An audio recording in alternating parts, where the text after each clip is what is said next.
ይሄን ብሉ ይሄን አትብሉ የሚላችሁ ባለሙያ ሰላም ጤና ይስጥልኝ። አዎ በሶስት ምክንያት ይሄን ብሉ ይሄን አትብሉ የሚላችሁ ባለሙያ አግባብ የላቸውም። አንደኛ የስኳር ህሙማንን ይሄን ብሉ ይሄን አትብሉ የሚላቸው ምግቡ ላይ አይደለም ያለው ችግሩ ያለው የምግቡ ኳሊቲ እና ኳንቲቲ ነው። ያ ማለት የምግቡ ጤነኝነት እና የምግቡ መጠን ላይ ነው። ስኳር በሽተኞች ህመም የያዛቸው ኳንቲቲው ስለበዛ ነው። ስለዚህ ምግቡ ላይ ሳይሆን ያለው ችግር መቅረፍ የሚቻለው ምን ያህል ኳሊቲ ወይም ጤናማ የሆነ ምግብ ነው።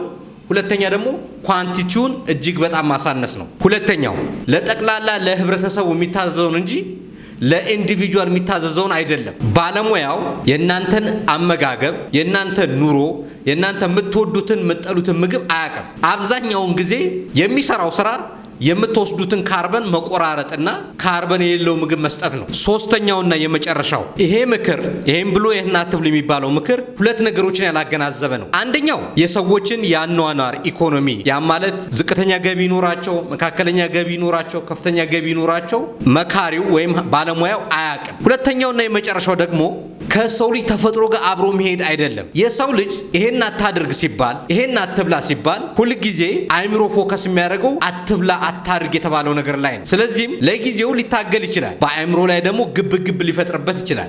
ዞሮ ግን ከተወሰነ ጊዜ በኋላ ተሸንፎ አትብላ የተባለውን ሲበላ ይገኛል። ስለዚህ እነዚህ ምክሮች አግባብ የላቸውም። እኔ የምሰጠው ምክር እኔ የምሰጠው አገልግሎት ብሉ ነው ምለው፣ ግን የምትበሉትን ምግብ መጠኑንና ጥራቱን በደንብ ወቁ። ሁለተኛ እናንተ ለ7 ቀን የምትመገቡት ምግብ ሊስት ዝርዝሩን እዛችሁ ሊኑ። እናንተ ካላችሁ የሎ ኢንካም ይሁን ሚድል ኢንካም ይሁን ታፕ ኢንካም ካላችሁ ከኢኮኖሚ ካላችሁ ከአቅማችሁ ተነስቼ ለእናንተ የሚዘጋጀውን የ7ቱ ቀን የምግብ ፕላን አዘጋጃለሁ። ይህን ቪዲዮ ፎሎ፣ ላይክ፣ ሼር አድርጉልን።